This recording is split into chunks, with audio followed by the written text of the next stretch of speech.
Do the right thing for the long term, even when the short term hurts.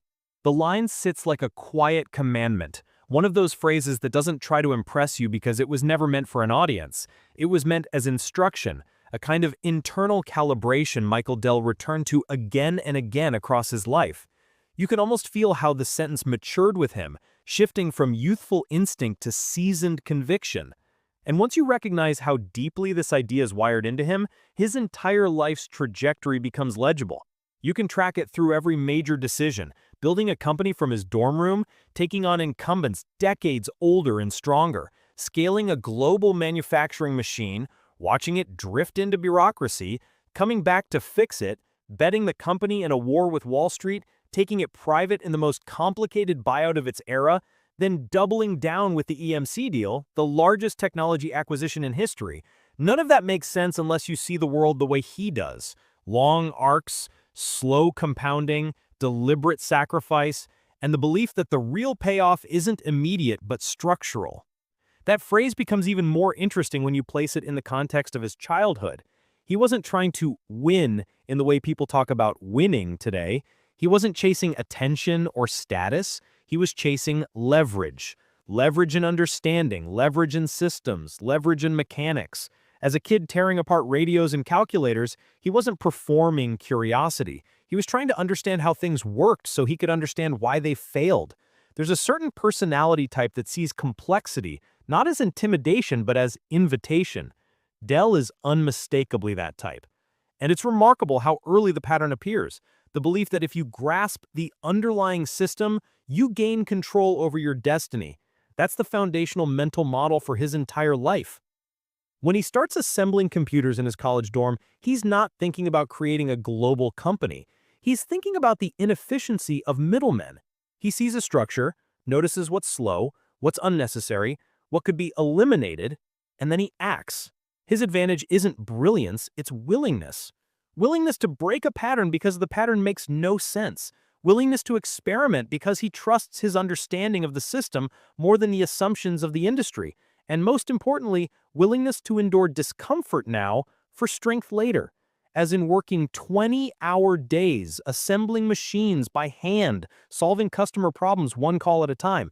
That's the part of the Dell story that people misunderstand. The early success wasn't luck, it was compounding judgment. A young founder deciding again and again to prioritize structural advantage over temporary reward. And that's why the direct-to-consumer model wasn't a gimmick. It was an inevitability. Dell didn't invent the idea of bypassing retailers because it was clever. He did it because the existing system was built on friction, inventory risk, slow turnover, high overhead, misalignment between manufacturers and customers. Every part of the model made the product more expensive and less responsive to the user. Dell saw that as opportunity. Others saw it as tradition. The gap between those two viewpoints is the origin of the company. There's a line in the book where he talks about how obvious it seemed once he fully understood the mechanics of the industry. That's something great founders have in common. The moment they see the system clearly, action becomes compulsory.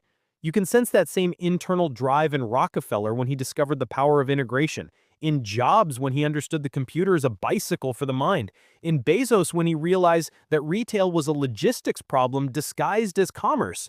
Dell's version of that insight is quieter, almost humble. The closer you get to the customer, the stronger you become. He understood it before it became fashionable, and unlike many founders who adopt the language of customer obsession, Dell built the entire operating system of his company around it. Inventory cycles measured in days, manufacturing tightly aligned with demand, feedback loops direct and immediate, customization at scale.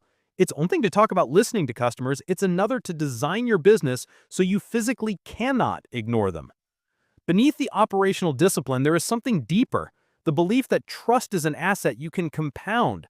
He says at one point that the company's job is to earn the right to exist tomorrow, which is a line only a founder would say. You hear the same tone in people who've built enterprises by hand, an almost moral sense of accountability toward the customer. That kind of thinking shapes everything: how you design products, how you price them, how you manage supply chains, how you treat your team.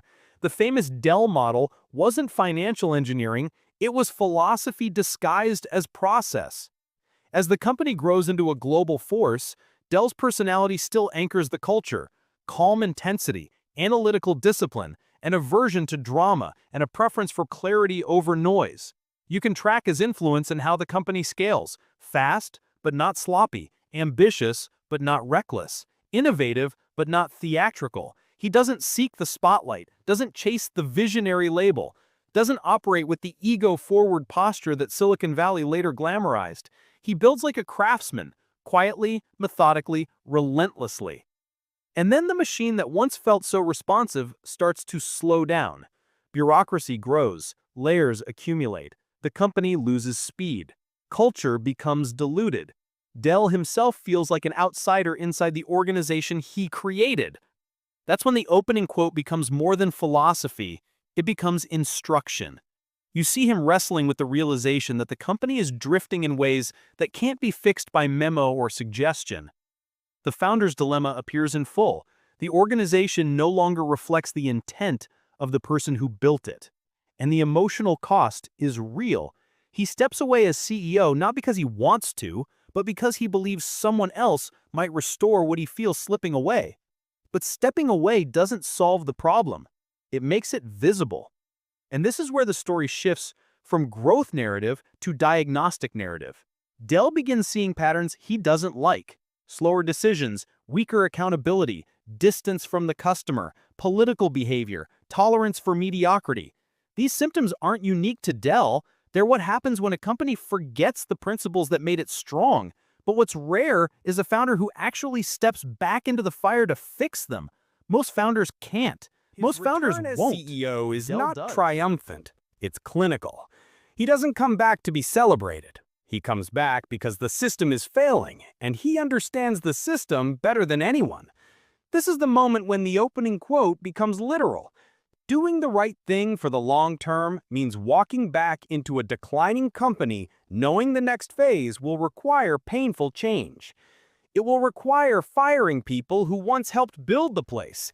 It will require dismantling bureaucratic structures. It will require making decisions that upset investors, analysts, maybe even employees.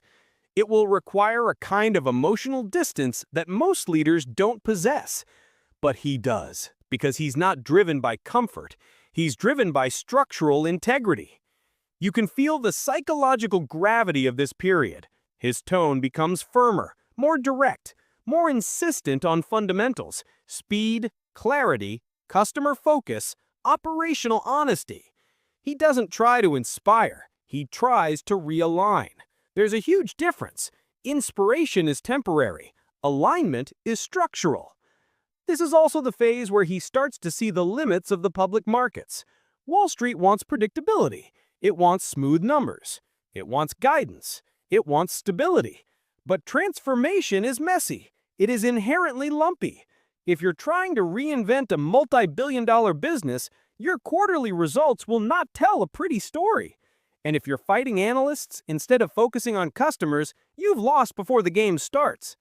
Dell sees this with increasing clarity, and the long-term principle sharpens into necessity. The company cannot transform while public. It must be taken private, not for secrecy, for survival. At this point, the story quiets, the way storms sometimes quiet before intensifying. You sense Dell calculating, watching, mapping options, understanding that to restore the company's future, he will have to take an action so radical it will provoke every stakeholder who prioritizes the short term. He will need to buy back the company he founded, and not in a friendly, comfortable way, in a way that pits him against activists, funds, analysts, media, and ultimately Carl Icahn himself. The opening line, "Do the right thing for the long term, even when the short term hurts," now becomes almost prophetic, because the short term is about to hurt, and he knows it. Right before he moves, he frames the decision with clarity few leaders ever reach. Being public restricts the kind of strategic reinvention the company needs. Reinvention requires patience. Patience requires privacy. Privacy requires ownership. Risk requires conviction. And conviction requires a belief in long arcs that can withstand unbearable pressure. This is where the narrative will soon break open into war. But before that, the script needs to breathe in the founder's mindset one more time, because this is the moment that defines everything that comes after. Dell is not acting out of nostalgia. He's not trying to reclaim a throne. He's not chasing legacy. He's playing a different game. Preserve the company's right to exist in the future he knows is coming. You can feel the mental shift, from operator to steward, from competitor to guardian, from CEO to architect of continuity. And then he steps into the decision that will consume years of his life, a decision that will turn him into a target, a decision that will bring out the most aggressive activist of the era. That decision is where the next part of the script begins, but the foundation is already set. Long-term principle over short-term comfort. There's a moment in every founder's life when the long-term principle stops being philosophy and becomes weapon. That moment for Michael Dell arrives quietly, almost clinically, when he realizes the public markets are no longer compatible with the transformation the company needs. This isn't sentiment. This isn't frustration. It's structural diagnosis. He understands the math. Turning Dell into an enterprise solutions powerhouse will require heavy investment, uneven quarters, disruption to legacy lines, and a complete refocusing of the company's internal compass. And none of that fits into the logic of quarterly reporting. It's not that Wall Street is wrong, it's that Wall Street is on a different timeline. And when timelines diverge, someone loses. Dell refuses to let that someone be the company. To understand how radical this shift is, you have to see his mindset at the time. He's not thinking about a buyout as an act of escape. He's thinking about it as an act of liberation. Public markets reward compliance. Reinvention rewards courage. The company is in a moment where courage matters more than optics. And he knows that if he doesn't take the company private, its future will be defined by compromises. Small compromises at first. Cut back on R&D, smooth the numbers, avoid risky bets. But those compromises accumulate. Companies are rarely destroyed in dramatic fashion. They dissolve in increments. Dell sees the slow erosion, and the founder in him refuses to watch it happen. At this stage, he isn't yet confronting Icahn. He isn't negotiating with banks. He isn't assembling the capital stack. He's doing something more important. He's aligning his internal compass. Because once he makes the decision to go private, every move afterward will require discipline under fire. The criticism will be relentless. The personal attacks will be brutal. The complexity will be suffocating. He needs to be certain before he moves, because certainty is the only shield that withstands that level of pressure. When he approaches Silver Lake, it's clear he's not looking for bankers. He's looking for co-architects, for partners who understand deep restructuring, who know that value is created over years, not quarters, and who respect the kind of patience a transformation demands. It's crucial to understand how unusual this is. Most founders approach private equity firms with fear or defensiveness, expecting to be treated like a relic or a problem to solve. Dell approaches them as equals, not because of ego, but because he knows the company's potential better than anyone alive. And because he knows what he's trying to build will require a capital partner who thinks in decades. Silver Lake becomes that partner because they share the same time horizon. That alignment is the heart of the go-private transaction. Dell does something that defines the entire arc of the story. He doesn't treat the public shareholders as adversaries. He treats them as participants in a process that must be fair, transparent, and legitimate. This is where the quote returns. Do the right thing for the long term, even when the short term hurts. He knows that offering too high a price will drain capital the company needs for reinvention. He knows that offering too low a price will provoke outrage. The goal is not to please shareholders. The goal is to act responsibly, to craft an offer that reflects reality and preserves the resources necessary for the next chapter. That's why he refuses to raise the price personally, because the message matters. We were taking all the risk, he says at one point, and that's true. If the deal fails, he loses far more than anyone else. But responsibility demands discipline. If he caves on price, he signals he is acting for himself, not for the company, and that violates the principle. At first, the resistance is subtle. Analysts question his motives. Commentators call the offer opportunistic. Funds complain about valuation. None of that surprises him. But the tone shifts when Carl Icahn enters the picture. Icahn doesn't approach business as a builder. He approaches it as a tactician. His goal is to maximize short-term financial upside, often by applying pressure, theatrics, and public spectacle. For someone like Dell, who operates quietly and rationally, this is a clash of worlds. Icahn's first moves are classic: public letters, dramatic claims, moral posturing, accusations of self-dealing. He frames Dell as a founder trying to steal his own company. It's rhetorical warfare, not analytical argument. But Dell never takes the bait. Not once. He refuses to fight Icahn on emotional terrain because the second he does, he legitimizes Icahn's game. Instead, Dell stays grounded in the long-term logic that started this entire chapter. The company needs freedom to transform. That is the immovable truth. Everything else is noise. Watching how Dell responds during this period reveals something profound about his psychology. He doesn't retaliate, he doesn't escalate, he doesn't even personalize the attacks.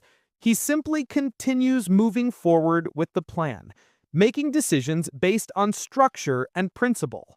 There's a kind of stoic engineering mindset to the way he handles adversity. Every obstacle is a variable to account for, not an insult to react to. And that calm under fire becomes a strategic advantage. Icahn thrives on emotional disruption. Dell neutralizes him by refusing to provide it. Meanwhile, the complexity behind the scenes increases exponentially. Every step must be validated by the special committee. Every communication must withstand legal scrutiny. Every financial assumption must be defensible. Every structural detail must hold under attack. This is where Dell's temperament truly matters. Most leaders crumble under this kind of pressure. Constant deadlines, hostile actors, legal crosswinds, media narratives, and the looming possibility that one misstep can destroy everything. Dell doesn't crumble. He narrows his focus. He turns the world into a set of variables and constraints. And then he quietly courts Microsoft to help fund the deal, creating one of the most unconventional financing stacks in the history of tech. It's a masterstroke not because of the money, but because of the signal.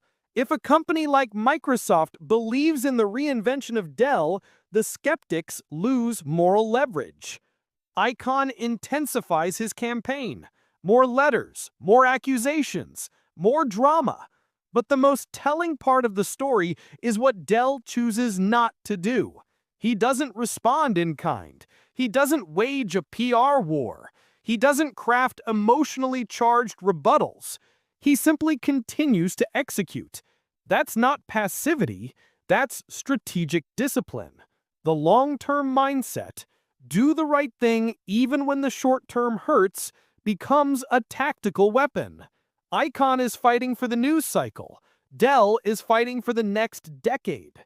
As the process continues, the special committee imposes an unusual voting rule. Dell's own shares will not count toward the approval of the deal. It is effectively a handicap.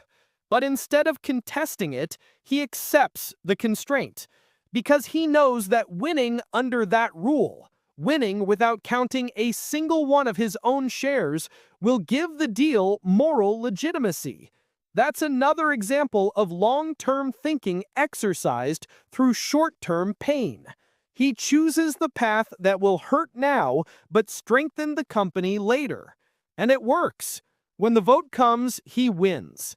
Not with his shares, with the support of shareholders who understand the logic and the fairness of the offer. Icahn withdraws in frustration, declaring, We've been outmaneuvered. And he's right, not because Dell was more aggressive, but because he was more consistent. After the vote, the company celebrates, but Dell doesn't treat it as a victory. He treats it as a beginning. He tells his team they are now the world's largest startup, a phrase that might sound like branding, but is actually operational philosophy. Being private means the company can move faster, invest where it needs to invest, take risks Wall Street would punish, and rebuild its culture around velocity. The metaphor of becoming a startup again isn't nostalgic, it's strategic. It means stripping away layers, restoring direct communication, realigning incentives, and rediscovering the hunger that built the company in the first place. This is where the next phase of the story begins to take shape. The realization that the future of Dell cannot be anchored in PCs alone. The market is shifting toward cloud, virtualization, infrastructure, data mobility. Enterprise architecture is becoming the center of gravity. Dell understands this instinctively, and once again, the long-term principle guides him. Reinvention requires bold action, and bold action requires privacy. The company is now private. The conditions are perfect. The question is, what comes next? And then the idea emerges, quietly at first, almost absurd in scale, EMC, the company that owns VMware, the company that controls some of the most essential infrastructure technologies in the world, the company whose acquisition would create a titan capable of powering the next era of IT. It's not a tactical deal, it's a continental shift. And Dell understands that if he wants to build a company that survives the next 20 years, not just the next 5, he needs to make a move that the public markets would have never allowed. The EMC deal is where the narrative will go next, but everything required to understand it has already been established. The calm temperament, the long-term worldview, the willingness to endure short-term pain, the refusal to be reactive, the ability to think in systems, the moral obligation he feels to protect the future of the company.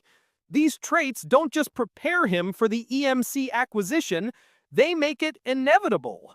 The war with Icahn didn't harden him, it clarified him. And now, with the company private, he is ready for the most ambitious reinvention of long-term his thinking life. is that it doesn't just change how you act, it changes what you're capable of imagining. Most CEOs look at the world through a 5-year window. Analysts look through a 1-year window. Activists look through a quarterly window. But founders who survive decades, founders who are still building in their 40s and 50s, founders who've been knocked down, doubted, underestimated, and then proven right, those founders view the world through decades, not increments. And that's where the EMC idea comes from. It doesn't appear as a financial opportunity or a strategic adjacency. It appears as a recognition. The next era of computing will belong to the companies that own the entire stack. Hardware alone is not enough. Software alone is not enough. Cloud alone is not enough. The winning architecture is a hybrid, integrated, multi-layer organism, and Dell can feel the gravitational shift. The PC revolution that made his name is giving way to something larger, something more structural, something that demands scale on a level that would crush smaller companies. That transition is the context. EMC is the answer.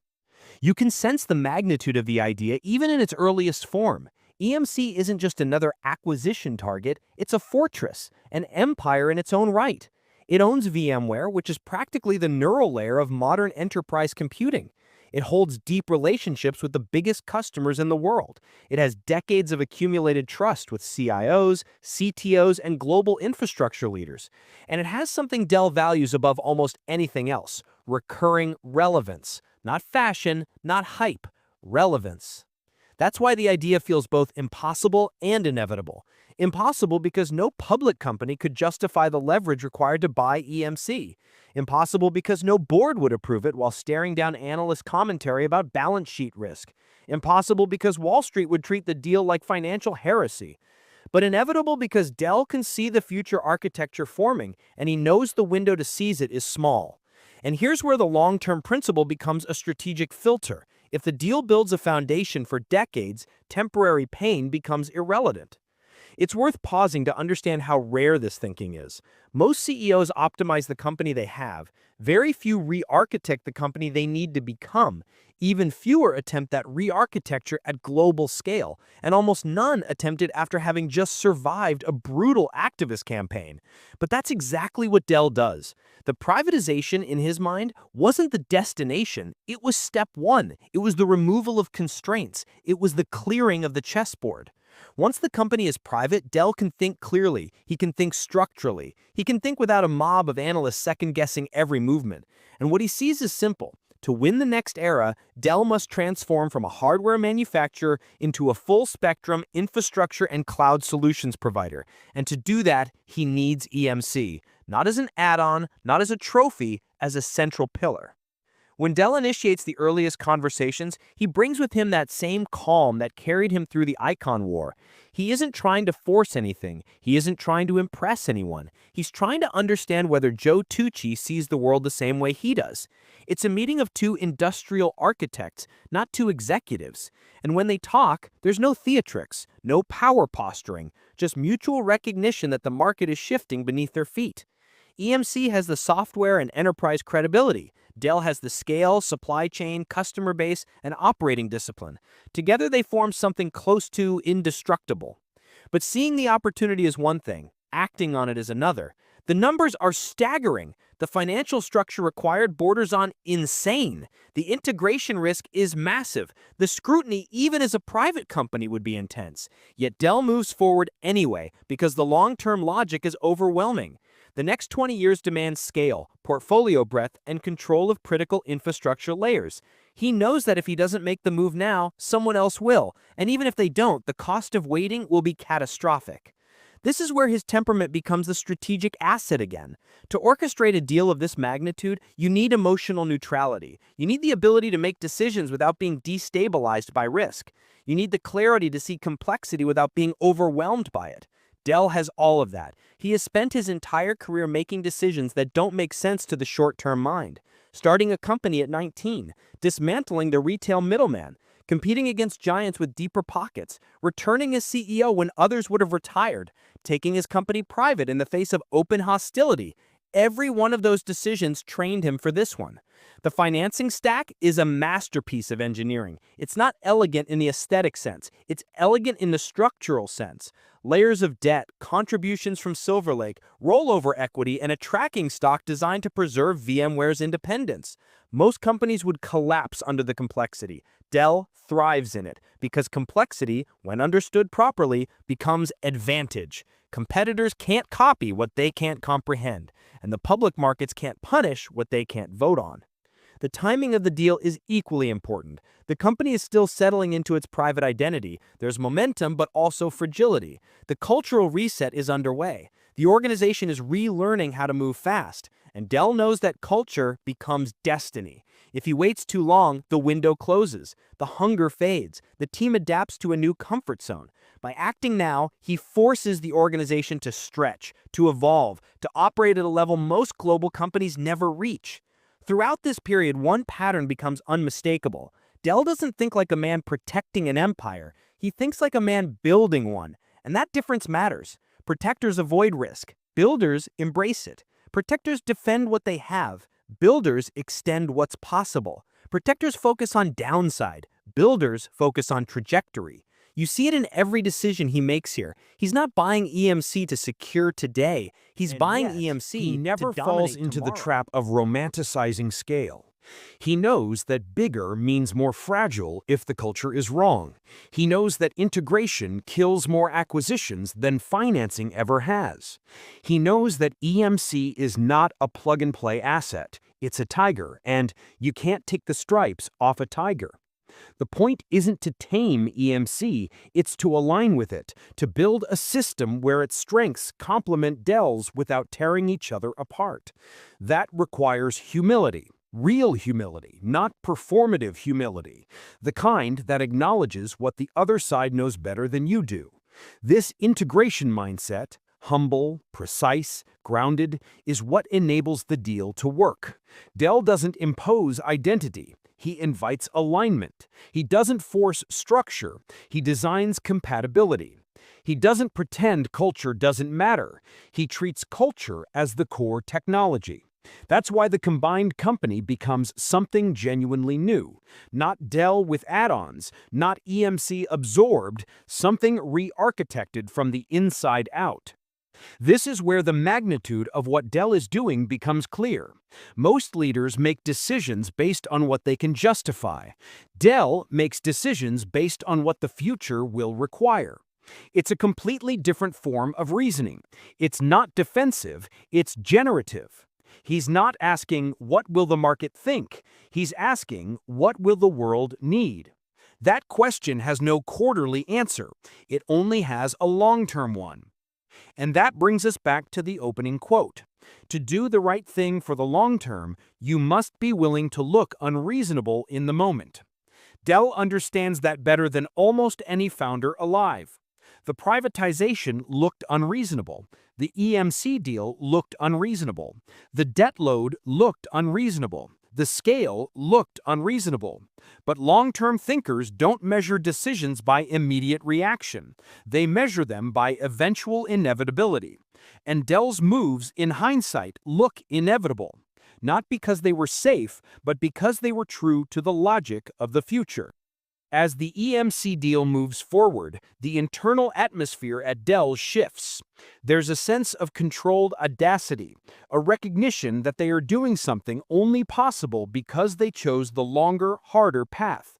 A recognition that the short term was painful, but the long term is starting to take shape. And beneath it all, Michael Dell holds the same quiet conviction that has been guiding him since the beginning. That systems matter more than stories, that structure matters more than noise, and that the company's duty is to earn the right to exist tomorrow. In that sense, the EMC acquisition isn't just a transaction. It's a declaration, a commitment to a future the company is willing to sacrifice for, a future that requires scale, ambition, and the courage to do what others won't, a future that demands long-term vision in a short-term world. The thing about a massive acquisition is that the announcement is the loudest moment and the integration is the quietest. Headlines celebrate the size of the deal, the price, the financing, the shock value. But headlines don't build companies. What builds companies is the work that happens when nobody is looking. The months and years of aligning systems, merging cultures, fixing redundancies, removing politics, and threading two massive organizations together without destroying the essence of either one.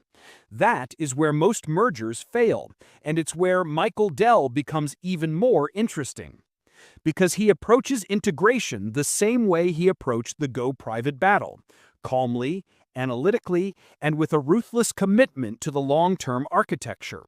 He never treats integration as administrative work. He treats it as design work, design on a global scale. And what emerges through that design is the true reason Dell survived where so many others collapsed. The company wasn't just becoming bigger, it was becoming coherent. One of the first things he does is remove the illusion that culture will take care of itself. He knows it won't. Culture drifts unless someone holds it in place. Culture fragments unless someone articulates its purpose. Culture weakens unless someone defends its boundaries. Most CEOs assume culture will stabilize once the organizational charts are drawn. Dell understands that the charts are irrelevant unless people believe in the mission that holds them together. That belief isn't a slogan, it's a system of expectations, and he builds it deliberately. He calls the merged organization Dell Technologies, but the name isn't the point. The point is the hierarchy of meaning behind it. Each part of the portfolio has a role. Dell for client and hardware, EMC for enterprise storage, VMware as the virtualization layer, Pivotal and secure works and the cloud assets providing mobility, security, modern application infrastructure. He doesn't want a collection of brands. He wants a connected ecosystem, a system with an internal logic. The world is moving toward hybrid IT, and hybrid IT is fundamentally about orchestration. You can't orchestrate with silos. You can only orchestrate with coherence. This is where Dell's systems-oriented mind becomes the strategic center of gravity. Most leaders approach integration as a checklist: align HR, consolidate finances, unify procurement. Dell approaches it as an engineering challenge: find every point of friction in the combined organism and eliminate it. He's not thinking about synergy, he's thinking about architecture. He's not thinking about cost savings, he's thinking about future velocity. Because he knows the truth most executives never admit: cost synergies are a footnote if you get the architecture right, and meaningless if you get it wrong. And so the work begins, not in speeches, but in decisions. Thousands of them. Which processes to keep, which to replace, which leaders to elevate, which to remove. Each decision is a reinforcement or erosion of the culture he wants.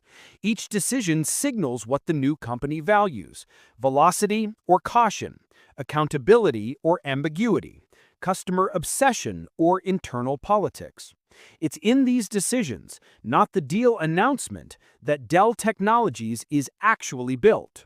Through all of this, Dell remains extraordinarily consistent. The same calm he had in the Icahn fight shows up here. The same long-term view. The same willingness to endure discomfort now for advantage later. When people resist changes, he listens but doesn't bend. When executives cling to legacy structures, he removes the structures. When teams get territorial, he resets the boundaries. He's not cruel. He's not authoritarian. He's simply aligned with the architecture of the future. And anything that contradicts that architecture frame that is guides him eliminated. is surprisingly simple. Systems fail when leaders hesitate. So he doesn't hesitate.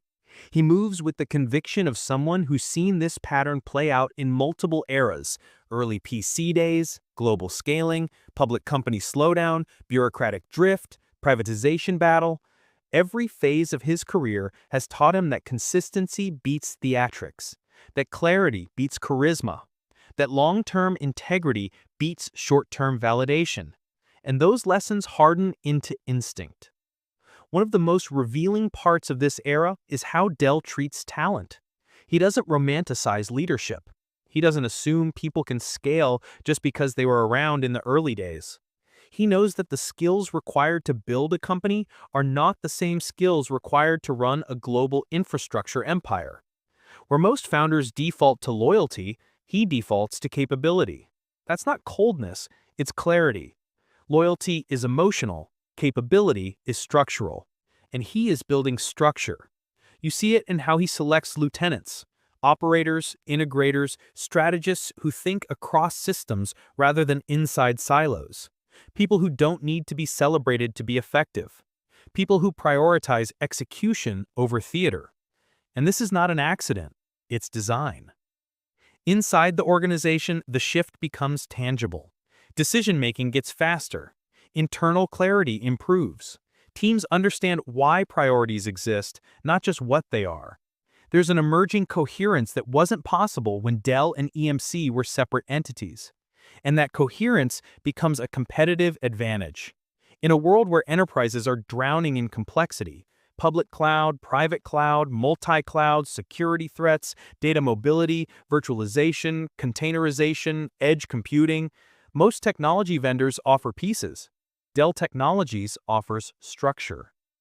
This is the essence of Michael Dell's worldview. The world rewards those who build the scaffolding, not those who chase the spotlight. He never cared about being the face of an industry revolution. He cared about building the infrastructure that makes revolutions possible. That humility is often misunderstood. It's not softness, it's discipline. A disciplined avoidance of noise, a disciplined focus on systems, a disciplined commitment to compounding advantage rather than temporary applause. The deeper you study him, the more apparent his psychological pattern becomes. He seeks leverage through understanding, not attention. That's why the EMC deal fits him so perfectly. The magnitude of the acquisition isn't what defines him. The structure is. The elegance of combining hardware, software, virtualization, security, cloud, and services into one ecosystem. The patience required to make it function. The willingness to shoulder risk so the company can build for the future. This is where his evolution as a founder becomes evident. He no longer operates like a 19-year-old building machines in a dorm room. He no longer operates like a 30-year-old leading a hyper-growth giant. He no longer operates like a CEO forced to navigate board politics in a drifting public company. He operates like an industrial architect, someone designing systems meant to survive technological eras, not product cycles. Someone playing a generational game. And the long-term principle continues to echo through every decision. Do the right thing for the long term, even when the short term hurts. Integration hurts. Cultural reset hurts. Debt pressure hurts. The uncertainty of reorganizing two massive companies hurts. But the payoff is long-term structural dominance. The payoff is control of the architecture of modern enterprise IT. The payoff is a company designed not just to exist tomorrow, but to influence what tomorrow becomes.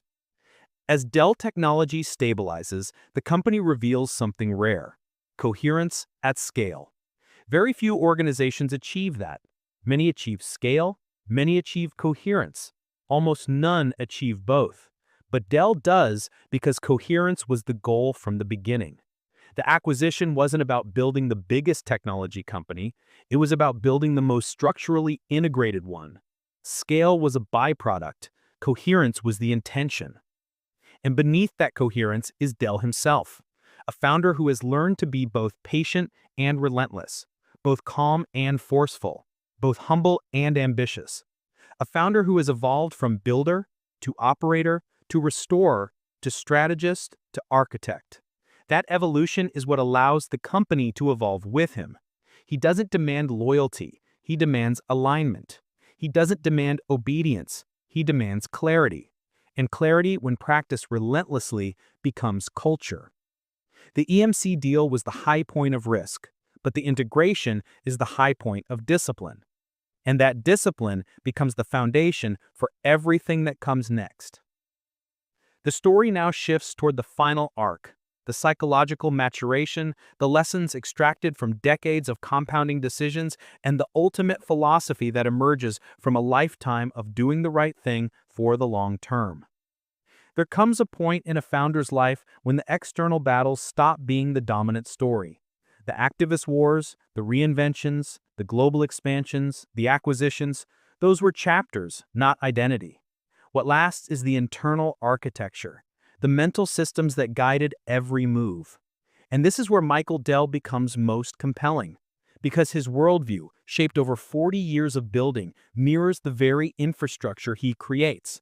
Stable, durable, quietly powerful, resistant to noise, optimized for the long arc rather than the moment. What you begin to see in the post-integration period is not the story of a man who won, but of a man who finally understands why he makes the decisions he makes. There's a clarity that comes only after decades of being tested. And for Dell, that clarity crystallizes into a few unwavering truths. The first is that simplicity beats drama, always. Throughout the book, he returns again and again to the same themes: reduce friction, shorten cycles, eliminate noise, align incentives, listen to customers, think in systems. These aren't slogans, they're operating principles. And when he looks back on the periods when the company drifted, bureaucracy creeping in, decision-making slowing down, complexity multiplying, it's always because simplicity was compromised. Simplicity isn't naive, it's structural. It's what allows systems to scale without collapsing.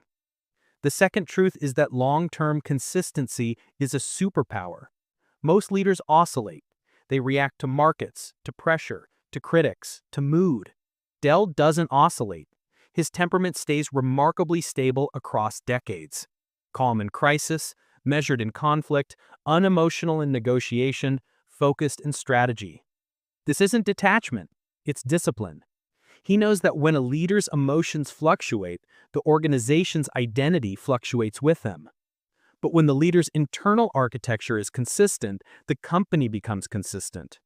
That's the deeper meaning behind his long-term mantra. The short-term hurts, but the long-term scale is compounds. meaningless without coherence.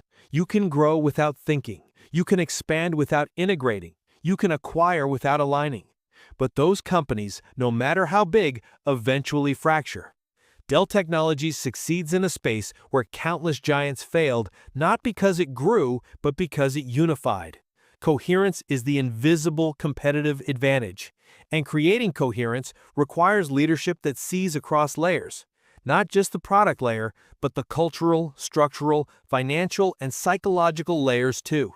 This is where Dell's mindset separates him from the mythologized visionary CEO. He doesn't seek to inspire through charisma, he seeks to inspire through architecture. As Dell reflects on his life, you can feel his tone shift from tactical to philosophical. He talks more about compounding, about durability, about structural integrity, about the cost of short-term thinking. And you realize something. He's been playing the same game since he was a teenager building computers in his dorm room. The game of eliminating inefficiency, of tightening feedback loops, of designing superior systems. The scale changed, the stakes changed, the complexity changed, but the instinct didn't. Even as he discusses philanthropy, education, global inequality, and the future of technology, he remains grounded in the same principle: build for the long arc. The world is full of leaders who talk about long-term thinking while optimizing for the next big moment. Dell does the opposite. He avoids the spotlight. He avoids grandstanding. He avoids the performance of leadership. And because he avoids it, his energy goes into building instead of broadcasting. There's a moment in the book that reveals this with unusual clarity. He talks about how people often overestimate the importance of individual moments and underestimate the power of accumulated decisions. That's the essence of compounding. Small, disciplined choices, made over and over again, create outcomes that look enormous in hindsight. The EMC deal didn't appear out of nowhere. The Go Private battle didn't appear out of nowhere. The reinvention of the company didn't appear out of nowhere. They were the natural consequences of thousands of choices made with a long-term bias. And now with the company operating as Dell Technologies, with the integration behind them, with the architecture stable, you see Michael Dell settle into a different psychological rhythm. Not slower, just deeper. He thinks more in terms of stewardship than conquest, more in terms of continuity than disruption, more in terms of designing systems that will outlast him rather than achieving personal milestones. What's striking is how uninterested he is in legacy as a story. The book isn't written to defend a reputation. It isn't an attempt to canonize himself. It's a diagnostic narrative. Here were the problems, here were the decisions, here were the patterns that mattered.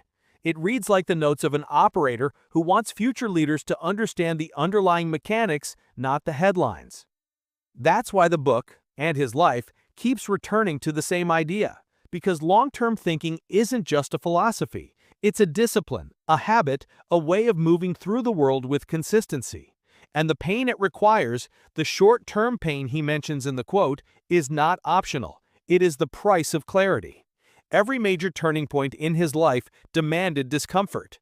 Starting a company at 19, competing against giants, watching his company drift, reclaiming control, fighting Icahn, taking the company private, absorbing massive organizations.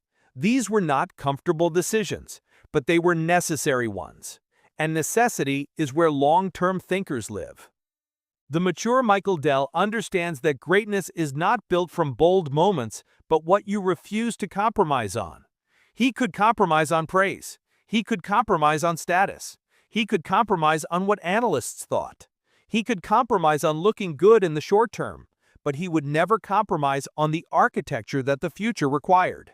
That is the difference between leaders who last and leaders who fade.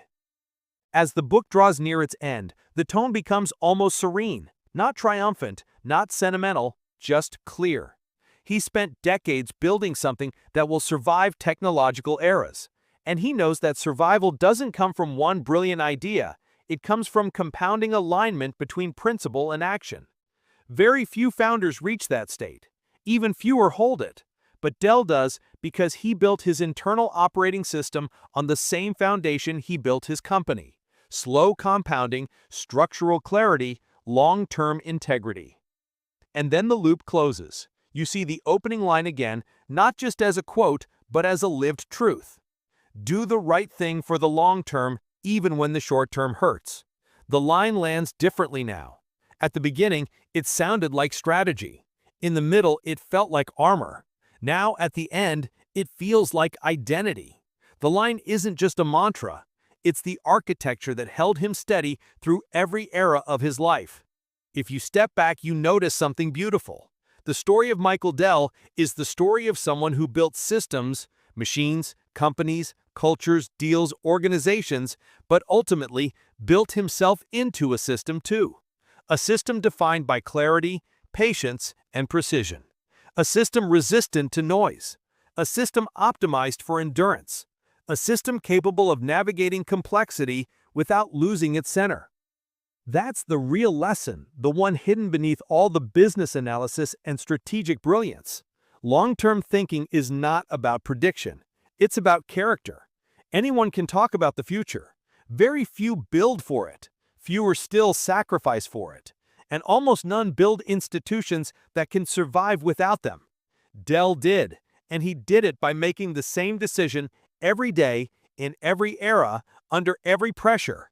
Do the right thing for the long term, even when the short term hurts. That's not strategy. That's discipline. And that discipline is his legacy. Not the products he built, not the deals he made, but the architecture of thinking he embodied. A way of moving through the world that any leader can study, but very few can replicate because it demands something rare: a willingness to trade temporary comfort for permanent strength. In the end, the quiet founder became the architect of one of the most durable technology empires of his time, not because he moved fast, but because he moved true.